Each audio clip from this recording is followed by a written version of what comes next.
The Economic Club of Minnesota's mission is to provide a world-class, nonpartisan forum for national and international leaders in business and public policy to discuss ideas that affect how Minnesota can better compete in the global economy. The Economic Club of Minnesota, engaging the world, strengthening Minnesota. Steve, I thank you for that excessively kind introduction. But truthfully, I'm very pleased to be here. I'm overwhelmed by the response. Minnesota is home to so many great companies, many of which are represented here today. I could name them all, but it's a long list. 3M, Target, General Mills, Cargill, and many, many others. And you all play a very important role in this country's economic growth. I will say the companies that I mentioned and the other members of the Economics Club of Minnesota are providing jobs and opportunity for this community and serving as an example of leadership for the entire Midwest. And so it is indeed a pleasure to be here. There is no doubt that it is a very turbulent time in the world with horrifying violence taking place in the Middle East, conflict in the Ukraine, an Ebola outbreak in Africa. When we get up in the morning and look at the news, it's very easy to be both saddened and depressed about man's prospects. But I'll tell you that despite these headlines and many challenges, I'm actually quite optimistic about the world's future, because viewed over a very broad sweep of time and supported by what I see in my travels around the world, I also see some very positive trends. At the most basic level, over the last 150 years, we've seen the greatest advancements in living standards in recorded history. And that's worth repeating. The greatest advancements in living standards in recorded history have taken place over the last 150 years. Advances that have brought light, heat, mobility, mechanized agriculture, modern communications, and so much more in benefits to billions of people around the world. And as more of the world moves toward market systems and economies and trade expands, particularly in countries across Asia, the spread of wealth is helping move more people into the middle class and realize these same benefits. In fact, in the last 10 years, 750 million people have moved into the middle class. For more than 2 centuries, the United States has helped lead many of these advancements by spreading our ideals of free markets, free trade, rule of law, and limited state involvement that allow private initiatives to innovate and drive even more advances. Despite some struggles of our own, the United States business and economic system truly remains the envy of the world. And we're also viewed as being blessed with abundant natural resources: oil, gas, coal, timber, fertile land, and much, much more. We're now the second largest energy producer in the world. Oil and related liquids production is now on a par with Russia and Saudi Arabia. Our natural gas production is booming and leading the world. We're part of a North America oil and gas energy system that has 25% of the world's resources. Coal, nuclear, and renewables also contribute significantly to America's energy mix. We've built the greatest economy on earth by enabling the development of our country's natural resources to help ensure our citizens and businesses have access to affordable and reliable energy. Every modern necessity and convenience we have, every one of them, from the food we eat, to the clothing we wear, to the handheld devices we communicate with, and including the heat to stay warm during your occasionally cold winters here, are dependent upon today's natural resource-based energy system. This link is often forgotten and is regularly taken for granted, just as fossil fuels are sometimes shrugged off as yesterday's resource, because people mistakenly think they can be easily replaced. Here we can hop in a car or bus to get to our homes and offices, flip on a light switch, power up our laptops and TVs, without thinking very much the energy and infrastructure these modern conveniences depend on. But the flow of energy supporting these conveniences can be negatively impacted by government policy. by flawed government policy. There are plenty of examples of government interventions into the energy marketplace that hurt consumers and businesses. We've had complicated systems of production and price controls that have caused artificial shortages in the past, and today we face a new generation of mandates, quotas, infrastructure constraints that will similarly fail the consumer if we don't address them. While most of the developed world has enjoyed the benefits of an affordable and reliable supply of diverse energy sources, in many of the developing nations I travel to, people have a very different experience. 1.4 billion people have no access to electricity. Another billion have access to only unreliable energy networks. 2.6 billion people still burn solid fuels like wood, crop residue, and dung to cook their food, often indoors, jeopardizing their health. That's why it's so essential that while we work toward discovering and developing the fuels of the future, we should also ensure our policies and regulations aren't stifling progress in developing and improving existing forms of energy, both at home and abroad. We need to have policies that help us take advantage of existing resources using the technological innovations that have changed America's energy conversation over the past decade, moving us from discussions about energy scarcity to energy abundance. These policies center on three very straightforward objectives. The first, and by far the most important, is to have affordable energy, because economies won't stay great and living standards won't be maintained without fuels that households and businesses can fit in their budgets. The second objective is to have secure, reliable energy, which comes from having ready access to diverse sources that are scalable with demand. And finally, we require energy that meets a variety of well-understood and prioritized environmental expectations. In today's discussions about energy policy, there is a tendency to look at these three objectives very separately, as if you could pursue any one of them without affecting the other two. But effective policy should be tested and balanced against all three objectives together before implementation. So how do we accomplish this? First, by creating policies that allow markets to work effectively, because free, that's underlined, free markets with only well-considered regulations help us advance all three objectives. Market-based solutions keep fuels affordable for consumers and ensure buyers and sellers can price the needed reliability characteristics, such as availability for peak demand seasons or specific quality requirements into their transactions. Free markets support our environmental objectives by keeping our economy strong. Strong economies are better able to fund environmental priorities. Free markets also help ensure a predictable basis on which new sources can compete.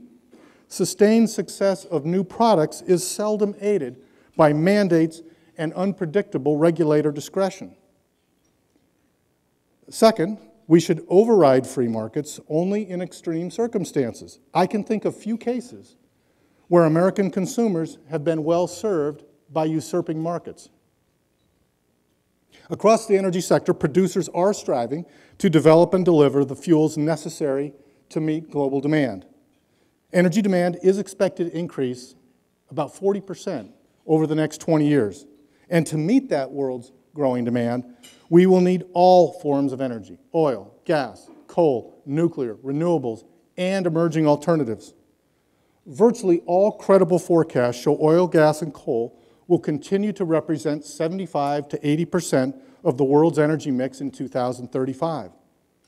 Today's energy mix already includes renewables that have proven to be economic, such as geothermal and hydro, and in some cases, wind, solar, and biofuels. There has been some good progress in developing renewable sources, but progress here is a relative term. Even aggressive predictions expect renewables to account for no more than 25% of the world's energy mix a generation from now. This is because finding affordable alternative forms of energy that are scalable is quite challenging and takes significant investment in research and development. My company has spent decades building one of the largest geothermal businesses in the world in Indonesia and the Philippines. We've spent significant sums researching non-food feedstocks and conversion technologies to develop advanced biofuels at commercial scale, partnering with national labs, universities, and other companies, evaluating more than 100 feedstocks and 50 different conversion technologies. But the smartest minds in my company and many others haven't yet cracked the code on pairing the right feedstock, conversion technology, and logistics in an economic and scalable package. I'm optimistic that with continued research, those focused on addressing this challenge will be able to identify and develop the new energy sources of the future. A recent study commissioned by former Secretary of Energy Chu found that the U.S. transportation sector could develop new economically competitive fuel vehicle systems if we can overcome technology and infrastructural hurdles in key areas such as biofuels, battery technology, and combustion optimization. But we need to understand that the current system took many, many decades to evolve. With patience and over time, the best of the new sources will reach the point of commercial scale, and the market will do the rest. Too often we're seeing the desire to force alternatives into the system by means of subsidies and mandates instead of trusting free markets to drive change. We should learn from others' mistakes with this approach. Consider Western Europe, where many countries have implemented policies focused on forcing expensive wind and solar into the system. Because of these regulations, electricity prices in Denmark and Germany have jumped dramatically, affecting both businesses and consumers. Consumer electricity prices are basically triple those of the US now. The German economy minister says the renewable energy law could lead to the deindustrialization of Germany. And in Spain, where the government has helped shield consumers from rising costs through subsidies, there is now a subsidy deficit of $34 billion, which is a lot for Spain, which, according to the New York Times, has made the renewables industry an unwanted extravagance. Here in the United States, we're making some of the same mistakes. Across this country, we're seeing federal and state mandates for wind, solar, and biofuels that will raise prices and risk the reliability of the energy system with negligible impact on the environmental outcomes. Now, I know I'm in farm country, but I'd like to offer some comments about the renewable fuel standard. Let me preface my remarks by telling you I actually come from a family with a farming background. We used to own what my grandfather called an almond ranch in Dixon, California, not too far from Davis, where you heard I went to school, and got a degree of all things in agricultural economics. So I like farmers. In fact, I like farmers a lot. But what I would ask you, is it really good energy policy and land use policy to have 40% of our corn crop effectively mandated for fuel use? Is it really sensible to mandate the use of advanced biofuels that don't exist at economic or commercial scale, and then charge penalties for being unable to deliver them? Is it really wise to dictate the nation's gasoline composition by annual regulator discretion instead of letting free markets work? I don't believe forcing technology or non-market-based solutions make for very good policy. What government can do is remove barriers to responsible development of the vast resources that this country has been blessed with. On that topic, I'd like to take a moment to talk about the shale and so-called tight oil and natural gas industry. The U.S. has experienced a fundamental shift in the energy landscape in the past 10 years that many have called an energy revolution. This revolution has the potential to keep energy affordable, drive economic growth in other sectors, and lower greenhouse gas emissions over the coming decades. By combining two long-used technologies, horizontal drilling and hydraulic fracturing, our industry cracked this code for economically producing more natural gas and oil from shale and other tight formations, and doing so safely, a subject I'll come back to in a minute. The benefits of the revolution are being felt by millions of workers employed in the energy industry, including some not too far from here, and thousands of other workers in manufacturing that benefit from lower energy prices and feedstock costs. Since 2008, the price of natural gas in the United States has fallen by almost half, and it's projected to remain below 2008 price levels through 2035. Lower prices have reinvigorated manufacturing. In fact, the American Chemistry Council says that natural gas and natural gas liquids from shale formations can be directly linked to nearly 150 new manufacturing projects by the chemical industry, investments that could create over 600,000 real jobs. We're a part of one of these projects, a $6 billion petrochemical project under construction in Texas that will produce ethylene and polyethylene, basic building blocks for plastics and other products. Low prices have also put money in the pockets of consumers in this country. A recent report estimates that thanks to lower prices brought on by new low-cost supplies from hydraulic fracturing from natural gas, each household in the U.S. is saving between $425 and $725 per year. That's total consumer savings that could reach roughly $80 billion a year. Surging U.S. oil production from shale and tight formations has helped offset world supplies lost from the instability we've seen in North Africa and the Middle East, preventing another rapid run-up in price that would have occurred otherwise.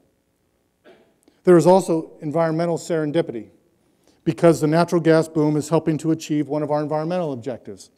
Low-cost natural gas is displacing coal in electricity generation, reducing greenhouse gas emissions. However, sustaining the natural gas and oil boom, both offshore and onshore, depends on good policy in 4 critical areas: access, infrastructure, tax, and environmental. And I'll comment briefly on each. It might surprise many of you to hear that while oil and natural gas production is rising on private lands in the United States, it's falling on public lands, and the government controls a lot of land. While I'm encouraged by the government's lease sale last month in the Gulf of Mexico, currently more than 85% of the U.S. Outer Continental Shelf is off limits to development.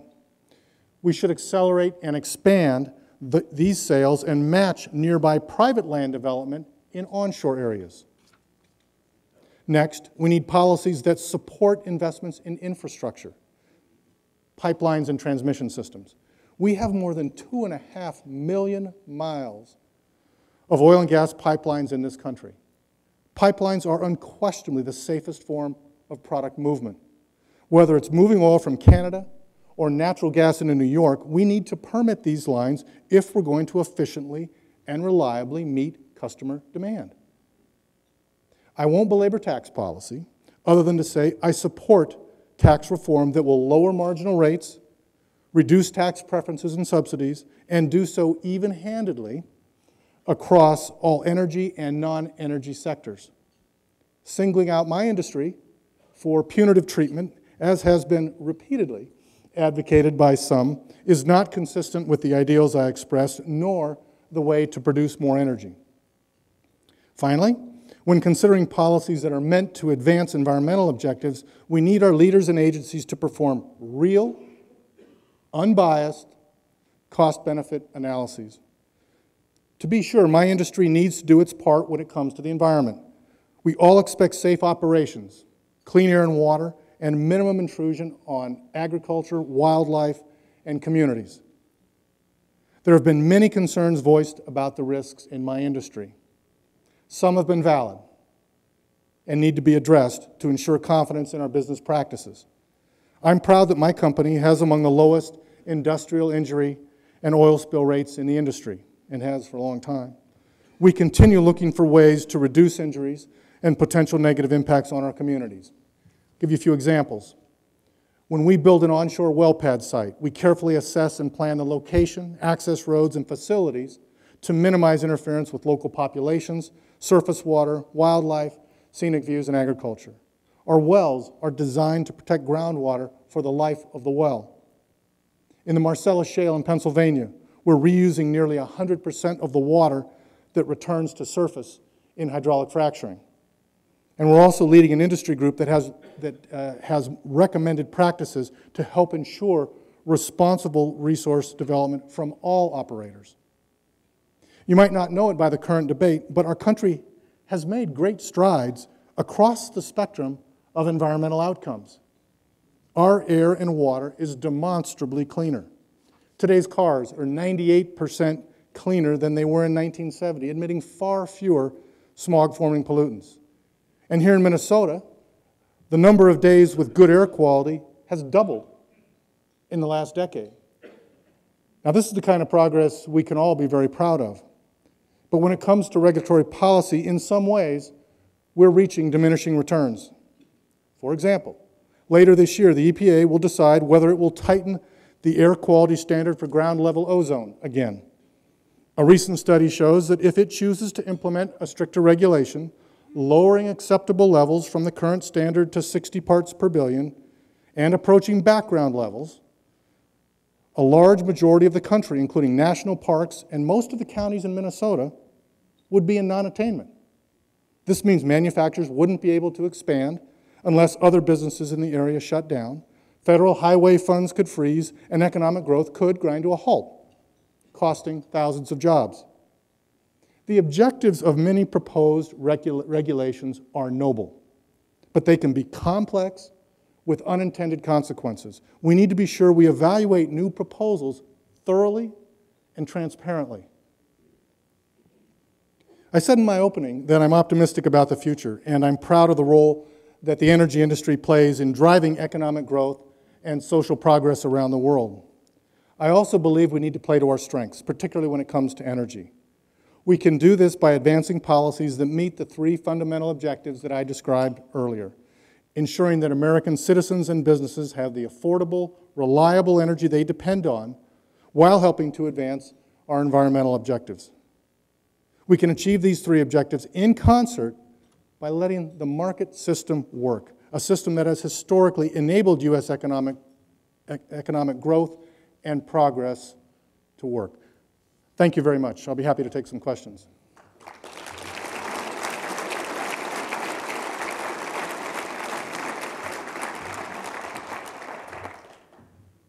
John, thank you. That was terrific. Now I'm going to moderate the Q&A, so I'll call on the questioners in the audience. We have people with mics out there, right, Kristen, so we can hear you.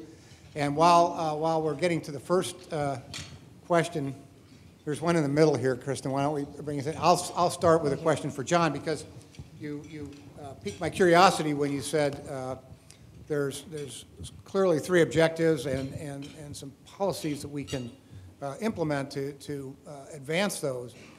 In your experience, is there any place among the 180 countries that you operate where they really get, or where, I guess, among those countries does the government come closest to getting this whole thing right? Oh, I think all governments intervene to one degree or another. I think the question is, how often do they intervene and the balance in those interventions? For the most part, the U.S. gets it right. But there's a trend that's moving in the other direction. All you have to think of is pipeline permitting. We're going to need to permit pipelines if we want to move oil and gas in this country. So it's a matter of degree. My view is that overriding markets and enabling and not enabling this infrastructure development and other access to energy resources is what we miss at times. Okay, we have.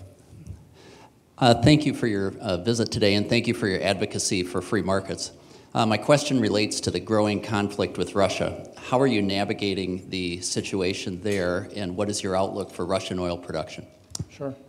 Well, one of the benefits of being an American company is we do everything we can to not be political agents.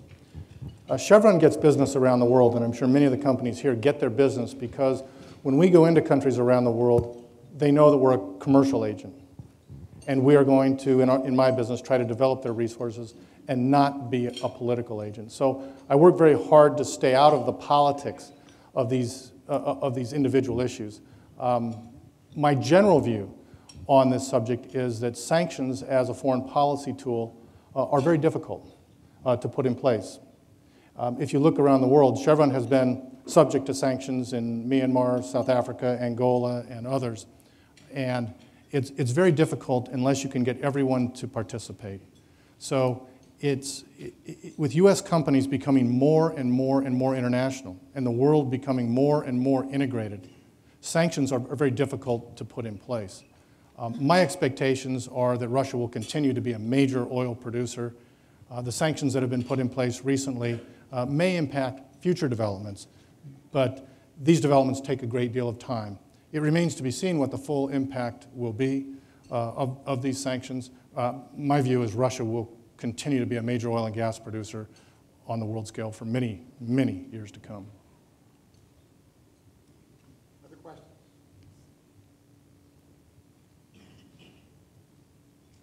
Over here? Oh, over here. That microphone should be there, short. Coming behind.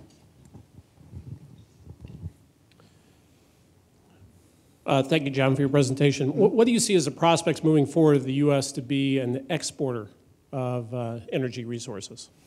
Well, to me, this is one of those issues that should be allowed on inspection, if you will. It doesn't need a lot of study. When you think about it, right now, we can export oil products. So gasoline, diesel fuel, jet fuel, what you consume can be exported. You don't consume crude oil. So it's just an ingredient in the products, and we can put more oil on world markets if we don't artificially constrain U.S. exports of oil. And so, to me, it's a very straightforward argument that we should allow oil to be exported from our country. As a practical matter, the imbalance we have in the United States is that we're producing more light oil that doesn't fit our refineries very well. So the idea would be to export lighter oil that's being produced out of the shales and import heavier oil to fill out our refineries. So it's more of an economic efficiency argument. We're exporting, we have some big projects underway to export natural gas from the Gulf Coast of the U.S. We're surplus natural gas in this country, and I think the U.S. can do a great service to the world's economies by exporting natural gas to help the economies of Europe and Asia develop and have access to cheaper sources of energy than they would otherwise have. So I'm bullish on both, just as I favor exporting farm products and a variety of other goods. Other questions? We've got one over here. John, you referenced the instability in the Middle East and North Africa. Could you provide a little comment on the policy implications of the rise of the Islamic states? One we hear the most about is Syria, Iraq, but lesser known is the rise in Nigeria. Well, certainly there is instability throughout the Middle East, North Africa, and including portions of northern Nigeria. The effect on the ground, of course, is very difficult and heartbreaking for the people that have been involved. The number of refugees is significant. People are being displaced with great fear. The impacts that are being felt on the business in time also will be significant, because it's hard to get petroleum engineers and geologists and the talent to go to places that have these kinds of instabilities. So while some oil will continue to be produced in some of the hottest areas, I think over time you'll see investment slow and production decline. Now, there's an enormous potential in the Middle East, particularly in Iraq. My company has a presence in Kurdistan, and we evacuated our expatriates. We'll return in due course when we think it's safe to do so. We also have significant business in Nigeria. Most of the conflict you described is in the north. The oil-producing region is to the south. But all of these trends where government is overwhelmed and society becomes dysfunctional, I don't think are good for consumers. They're not good for the local people, and they're not good for development of energy resources where that's possible.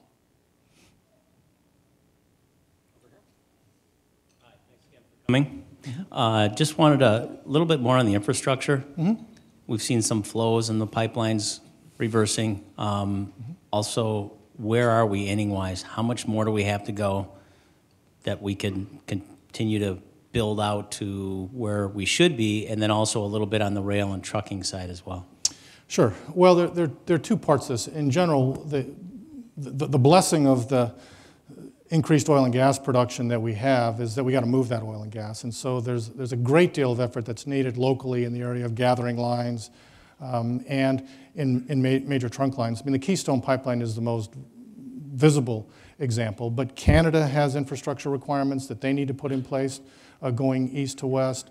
We have issues with natural gas. I mentioned moving natural gas into New York. I mean, think about it this way. We're shutting down nuclear plants in the Northeast. We're shutting down coal-fired capacity in the Northeast.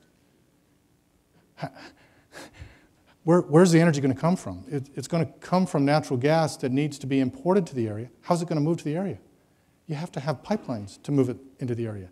And you better have capacity that will be sufficient, both at the wellhead and in the pipelines, to meet seasonality requirements, because we do have weather differences seasonally in this country.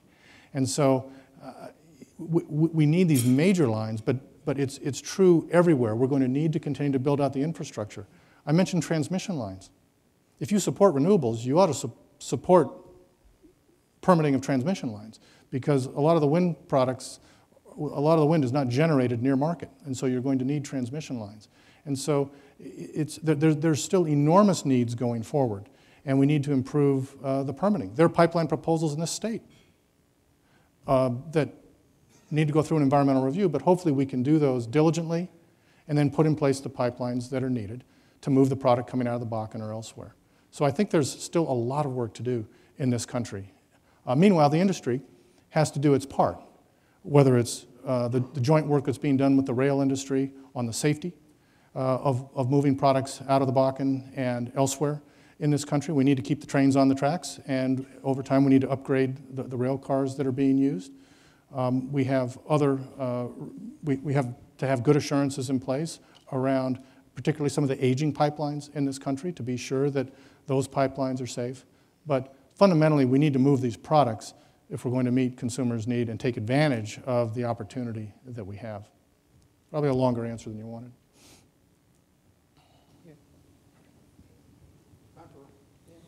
I'm a student from Gustavus Adolphus College, and you mentioned that in the year 2035, I believe, that renewable energy would be, you said potentially 25%? At most. Okay, yeah.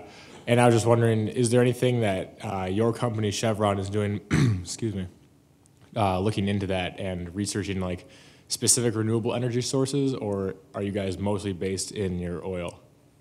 Well, certainly our predominant business is oil and gas, but we're actually the largest renewables producer amongst the major oil companies. And that's largely due to our geothermal business that I mentioned in Indonesia and the Philippines. We have spent quite a bit of money, as I mentioned, on advanced biofuels. This is really difficult. And advanced biofuels isn't just the conversion technology, and it isn't just the feedstocks. There's an economic equation of getting the feedstocks, to, connecting the source with the plants and with the markets. So we have not built plants, in advanced biofuel plants yet, but we continue to be active in the research area.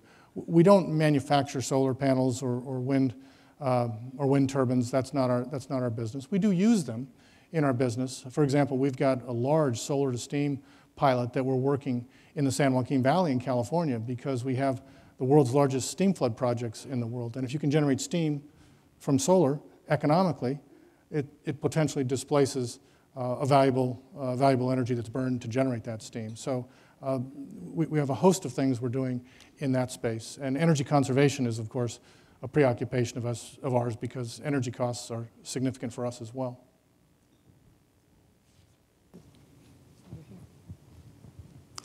Thank you, Mr. Watson. I'm interested in what's your projection on oil prices for the next several months, because there has been downward pressure for the past several months. And in your opinion, how will this future projection on oil prices make some effect on our economy, including world economy in general? Thank you. Sure. Well, oil prices have been drifting down a little bit. They're now a little bit under $100 a barrel. Short-term forecast of oil prices is not something that I'm going to hazard. because it's very difficult. My general view is that oil markets are pretty well supplied today.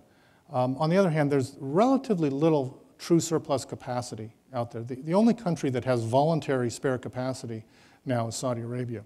There's some capacity that's been offline because of some of the civil strife that we've seen around the world.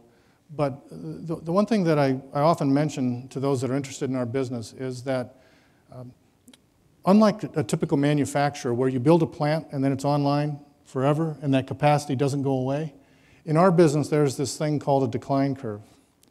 And so it requires perpetual reinvestment. Some oil fields have long, slow declines. Some, like those in the unconventional business, the shales, have very rapid declines. And so you do need to keep investing in the business. So if you get out of balance, where now we have oil that's coming back online from Libya, and if you see prices drift down, over time, given the high costs in our business, I think enormous amounts of investment are going to continue to need to be made to meet demand. And the break-even cost for most supplies is, in many cases, $100 and higher. Some it's lower, but over time, I think you're going to see prices stay at or near the level they are, or potentially higher, depending upon what happens to the cost of goods and services in our business. So we make our bets using a family of estimates around prices. We do probabilistic analyses, and it's a very tough area, but our investments are made over a period of decades, not so much based on prices in the next year. We'll take one more question right over here. Can we get a mic? And then